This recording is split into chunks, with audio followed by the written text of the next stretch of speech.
Olá, está começando mais um Diversidade, um espaço da psicologia na TV brasileira.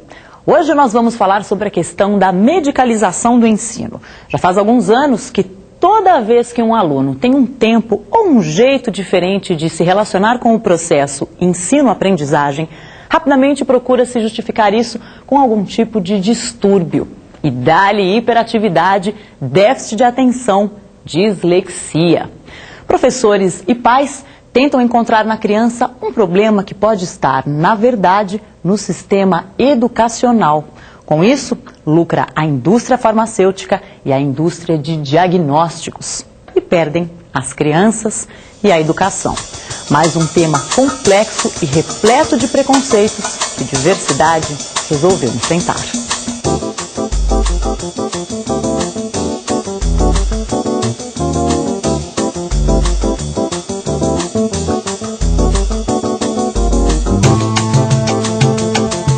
Acompanhe no programa de hoje.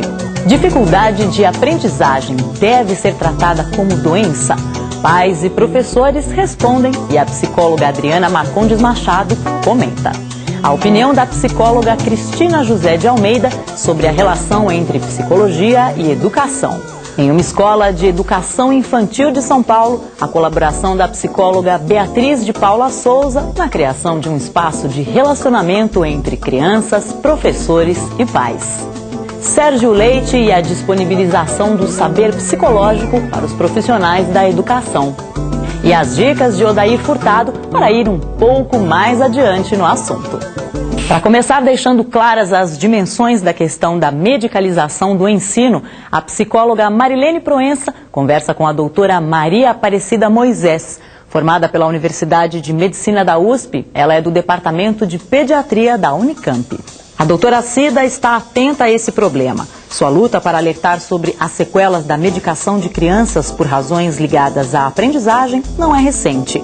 É autora do livro Institucionalização Invisível, Crianças que não aprendem na escola, e coautora com a pedagoga Cecília Azevedo Lima Colares em Preconceitos no Cotidiano Escolar, Ensino e Medicalização. Uma conversa esclarecedora. Acompanhe. Então, Cida, na verdade a gente queria que você falasse um pouco a respeito do que é esse fenômeno que está acontecendo hoje na educação, que a gente está chamando de medicalização da educação. Medicalização é uma expressão que quer dizer o seguinte: eu pego um problema que não é médico, no sentido de um problema biológico inerente ao indivíduo, tá? E transformo, dou a ele uma aparência artificial de um problema biológico centrado no indivíduo, que tem uma causa médica e uma solução médica. Colocando de outro modo, quer dizer, o que isso faz? É pegar o que é medicalizado, que acho que essa é a questão. São as grandes questões políticas e sociais do país. Então eu pego questões sociais, coletivas, de ordem política, e transformo artificialmente em um problema do indivíduo, né? Que é azar, o Joãozinho é doente. Então, veja, é uma coisa interessante, dentro de algumas doenças se faz a medicalização. Então, por exemplo, acho que um caso gritante é a desnutrição, é a verminose, né? Que não são problemas médicos, nem de origem médica, nem de solução médica. São problemas sociais, políticos. Né? Mas você dá uma roupagem como se fosse um problema médico. A medicina não tem solução. Como se a pessoa tivesse contraído a desnutrição, né? Até um tempo atrás era moda dizer as crianças não aprendem porque são desnutridas. A grande moda hoje é não aprendem porque são disléxicas ou têm TDAH, que é um novo nome de alguma coisa que a medicina vem falando desde o fim do século XIX sem conseguir provar que existe. Então, você medicaliza e diz, olha, a política educacional do Brasil é ótima. A escola, enquanto instituição, perfeita, não falta nada. A formação dos professores é boa, o salário está ótimo, número de crianças em sala de aula é bom, tudo perfeito. Que azar, as crianças são disléxicas, né? Embora com taxas de não aprendizagem ou não ensinagem, né? Absurdas, que não dá para você pensar em doença. Então, medicalização é isso, é pegar um problema político, pedagógico e dizer que o problema é da criança. E sempre foi assim? Quer dizer, essa explicação, ela se fez sempre presente dentro da educação ou é um fenômeno... Isso é uma coisa que a gente tem ouvido mais nos últimos tempos? Diferentes rótulos sempre teve, né? Na época do Jeca Tatu era verminose. Né? Mas o problema é que essas doenças só davam em pobre. Né? E aí então ficava... hoje você tem um processo que pega todas as crianças. Eu até diria, preferencialmente as que podem pagar. Porque quem não pode pagar não importa muito. Né? A não ser que o Estado pague o tratamento, que é o que está se querendo agora. Mas quando a criança pode pagar, é o alvo perfeito de profissionais que querem ampliar o seu mercado de trabalho.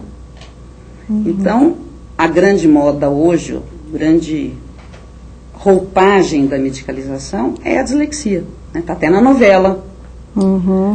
Então, assim, é uma distorção total e claramente você vê que isso é por interesse econômico. De profissionais,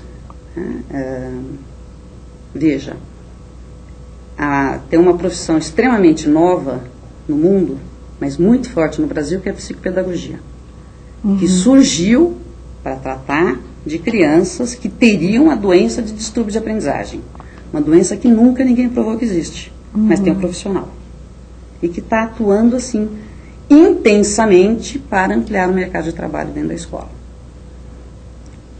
Um interesse econômico de profissionais, com clínicas para distúrbio de aprendizagem, querendo agora que o Estado pague, não o tratamento, né, mas pague para eles, porque não é um tratamento. E você tem um interesse econômico enorme de multinacionais que fabricam equipamentos e que fabricam remédios. Porque essas crianças são tratadas também com um remedinho. Né? E qual é o efeito desses remédios? Né? São a Ritalina e agora o mais novo com um nome maravilhoso, que é o Concerta. Isso. Acho que assim, para situar, esses remédios, eles são parentes de um grupo de substância que é usado em medicina, que é a anfetamina. O que é a anfetamina? É aquele remedinho que as pessoas tomam quando querem ficar um tempo maior sem dormir, né? Porque ele tira o sono, tira a fome, ao mesmo tempo deixa elétrica. Né? E é isso que acontece com as crianças. E isso é dado como se fosse um remedinho para as crianças, sem falar de todos os problemas. Dizer, são remédios que provocam dependência em adultos. Sim. Em criança é muito mais. Agora, se existe uma relação, não é, entre o processo de alfabetização dessas crianças, quer dizer, a própria escolarização dessas crianças e o próprio sintoma, não é, que é avaliado no diagnóstico, quer dizer, como é que a gente consegue separar, né, aquilo que é da escola e aquilo que seria um quadro dessa criança, vamos dizer assim? Uma das frases que eu mais escuto de pais que vêm quando a escola encaminha para consulta é: olha, doutor, eu nunca tinha percebido que meu filho tinha doença, até que ele entrou na escola. Então, a idade em que essa doença aparece é um dado interessante também, porque vai contra qualquer noção epidemiológica da medicina. Ela coincide com quando entra na escola.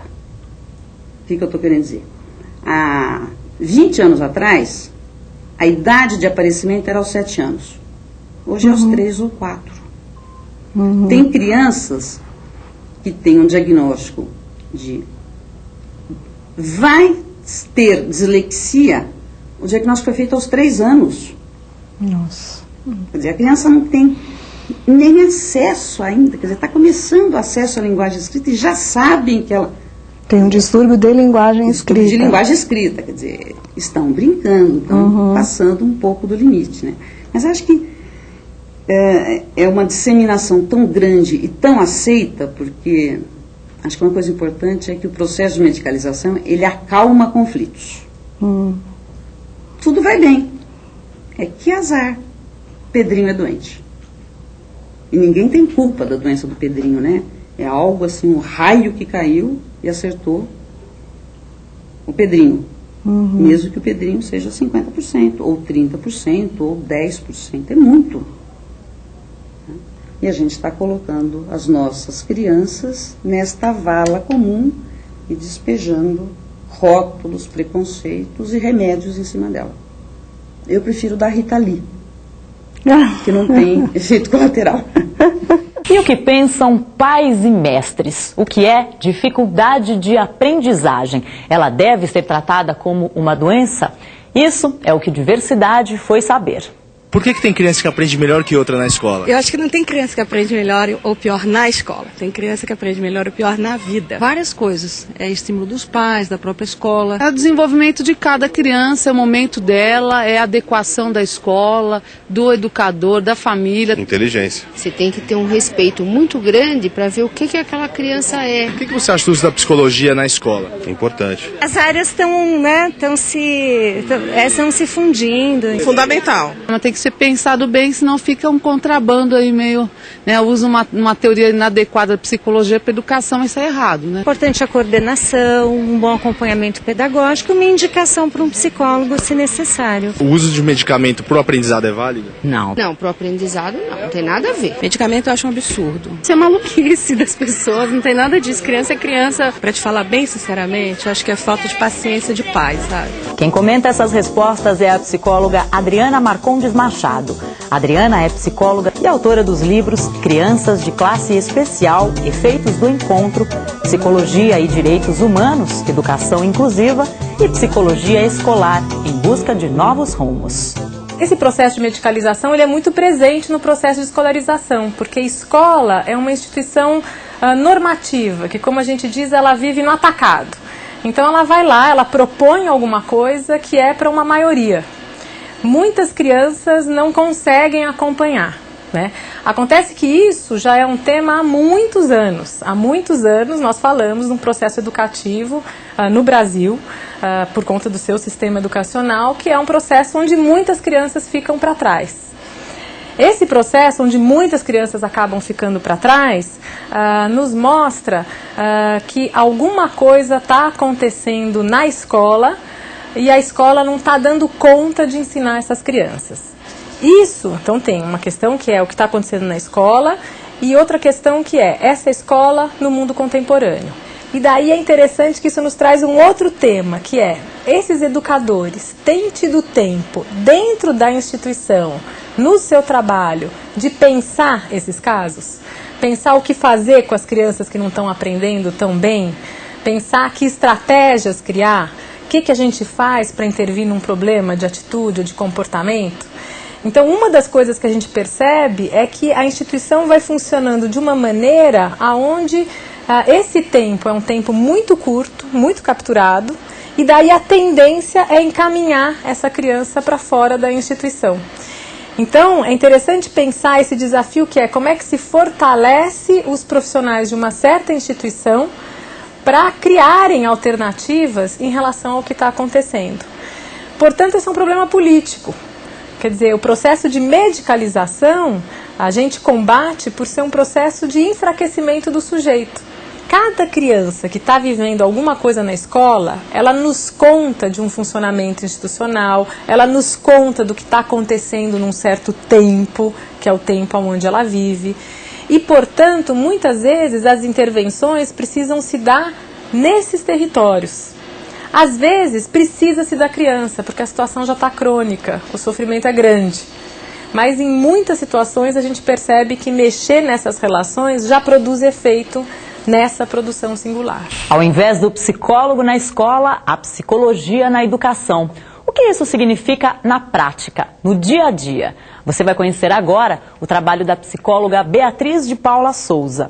Além do atendimento clínico que presta na USP, Beatriz ajudou uma escola municipal de educação infantil de São Paulo a montar uma brinquedoteca, um espaço com um nível de convivência diferenciado em relação à sala de aula convencional e que, por isso mesmo, permite outro tipo de relacionamento entre crianças, professores e pais. Confira. Vamos entrar, pessoal. Bom, meu nome é Beatriz de Paula Souza, eu sou psicóloga, eu trabalho aqui no Serviço de Psicologia Escolar do Instituto de Psicologia da USP. Nós temos diversos serviços que a gente presta à população, entre eles também o serviço de atendimento a crianças, adolescentes e até adultos que têm dificuldades na sua carreira escolar. A educação não é uma coisa que acontece só na escola formal. A gente sabe que tem aí todo um universo de ONGs e de outras instituições que tem cunho educativo, que tem muito a contribuir, né, que tem sido instituições educativas e do ponto de vista da escolaridade tem tido um papel muito importante também e podem ter um papel mais importante ainda na conquista de uma escolaridade bem sucedida. Vocês viram o local onde eu desenvolvo principalmente o meu trabalho de atendimento psicológico às queixas escolares. Agora vocês vão ver uma instituição onde eu desenvolvo meu trabalho de psicóloga escolar institucional. É a EMEI Emir Macedo Nogueira. Achou? Estamos chegando. Tchau! Apresentando com vocês, Brinquedoteca!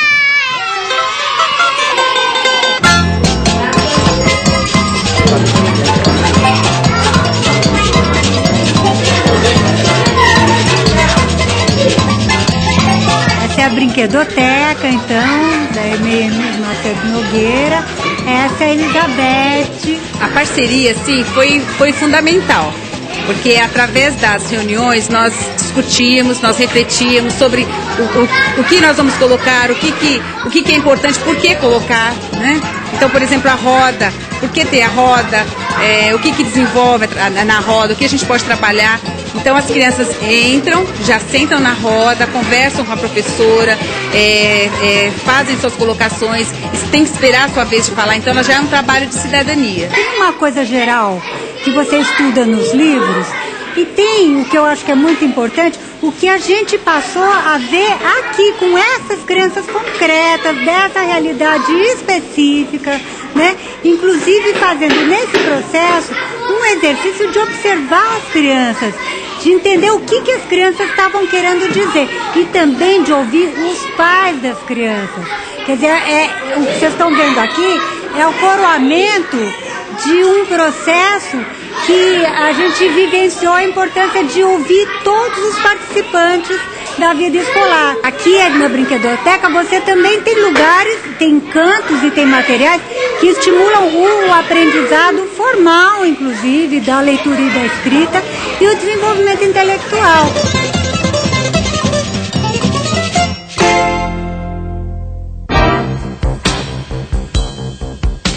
Olá, amigos.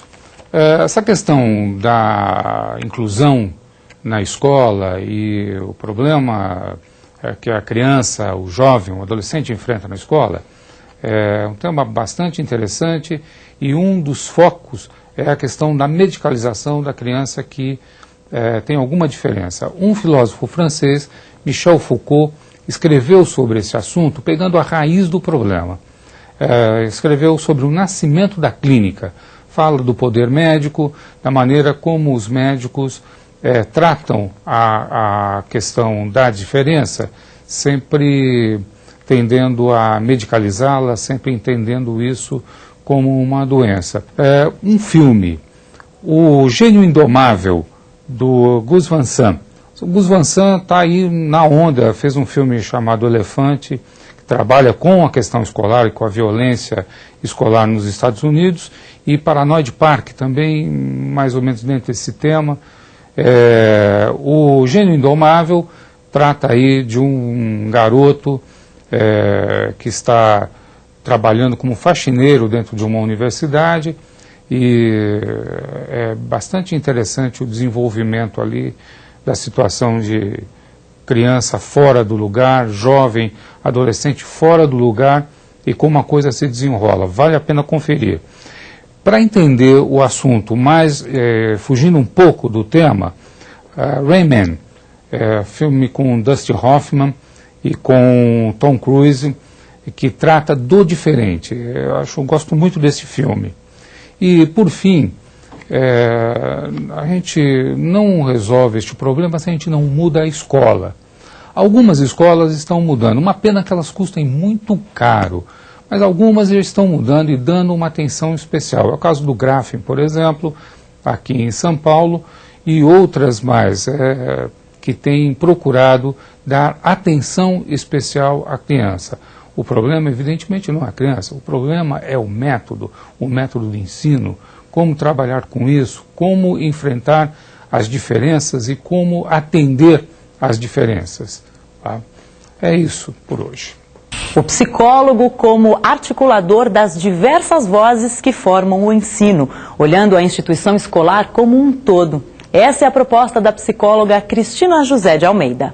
Cristina é professora doutora em psicologia e atua no Centro Universitário Barão de Mauá, em Ribeirão Preto, como professora do pós-graduação em Educação Especial e Inclusiva. Conheça a sua opinião. A gente vem de um modelo médico, né, em que diagnósticos, avaliações têm um peso e uma importância muito grande no nosso trabalho. Principalmente porque aprendemos na graduação a avaliar, usamos instrumentos de avaliação, né? E procuramos na nossa formação trabalhar e aplicar esses testes. A grande questão é que quando você está relacionado à psicologia escolar, principalmente a experiência que eu tenho, é que esse histórico nos acompanha, né? E quando você chega numa escola, quando você chega no trabalho institucional, né, a primeira coisa que os profissionais da educação nos exigem é justamente que a gente avalie. Então, nós temos que tomar muito cuidado com essa postura, porque nós temos que olhar a instituição como um todo. E isso a gente aprende um pouco menos na nossa formação, né? E muito mais na prática, né? Na prática institucional, esse olhar para a instituição, né? Então, o que nós temos que fazer na escola é olhar para os profissionais que trabalham lá, professores, fazer essa escuta de como ele está interagindo com o aluno, como ele interage com a direção, como a direção se sente diante dos casos que elas têm ali, das crianças, né? Que comunidade ela tem na mão, né? Que história e cultura tem aquela comunidade, né? Que relação social se estabelece ali dentro. São todos olhares, né, para facilitar e nos transformar como articuladores do trabalho. Né? Então, não meramente avaliadores do processo, né? Talvez a avaliação seja uma parte do processo, mas nós não podemos parar aí. E, sim, olhar para essa avaliação como um todo, analisando a fala do professor, a fala dos diretores, as falas dos elementos que se constituem na escola. Por quê? Porque o nosso trabalho em psicologia escolar, né, a gente sai, transpõe da psicologia e vai para a educação, né? Eu acho muito importante a gente ter esse olhar da educação, né? Não um olhar clínico, apesar dessa ter sido a nossa história. Nós temos que trabalhar num âmbito muito mais de interação social, de um processo sócio-histórico, de compreender aquele sujeito dentro da sua comunidade, do que mesmo ter uma participação específica, né? Que seria só avaliar e entregar para a escola uma avaliação. Então, isso não nos faz, né, acho que psicólogos por inteiro. Nós temos que estar acompanhando o processo de ensino-aprendizagem e fazer parte da equipe psicopedagógica da escola. E vamos terminar o Diversidade de hoje mostrando o trabalho do psicólogo Sérgio Leite. Depois de tudo o que ouvimos hoje aqui, pode-se dizer que Sérgio foi diretamente na fonte. Professor na Faculdade de Educação da Unicamp, ajuda a formar professores que tenham entre suas várias ferramentas de ensino o domínio de alguns dos saberes da psicologia.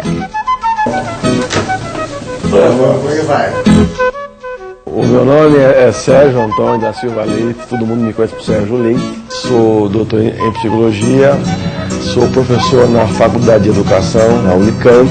Eu hoje trabalho numa dimensão preventiva, mas na universidade, através de projetos de educação continuada.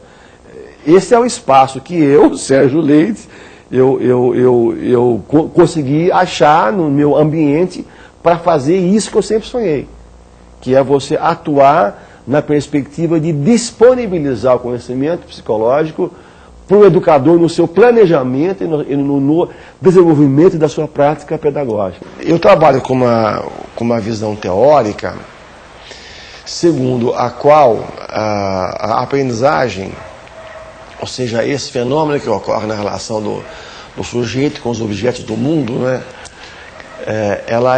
ela depende em grande parte do que a gente chama da mediação. Eu tenho enfocado muito na questão da aprendizagem este tema da afetividade, que é o tema objeto do nosso último trabalho, do último livro. A gente aprofunda exatamente o papel da mediação pedagógica, mas não vendo apenas o que a gente chama das dimensões cognitivas, né? Quer dizer, do impacto intelectual, mas identificando o que a gente chama da mediação afetiva. Nós estamos trabalhando com um pressuposto teórico, segundo o qual toda a relação de aprendizagem entre sujeito e objeto não se dá apenas na dimensão cognitiva, mas ela é também marcadamente afetiva. Então, assim, o tipo de relação que vai se estabelecer entre o sujeito e o objeto, por exemplo, entre a criança, o aluno e a escrita, se ele vai ser um bom leitor ou não, etc., isto aí não é uma questão que se resolve apenas na dimensão cognitiva, intelectual. Isso aí envolve profundamente a questão afetiva. E a questão afetiva, por sua vez, depende em grande parte da forma concreta como se deu a história de mediação entre o sujeito e aquele objeto. Se a escola não entender isso, a tendência é cair numa das explicações tradicionais, dizer que a criança que é imatura, que tem que ir baixo, enfim, entendeu? Sem perceber que, na verdade, no processo de construção das ideias sobre o que é escrita, ela ainda está no nível mais elementar. Por hoje é só. A diversidade fica por aqui. Até a próxima.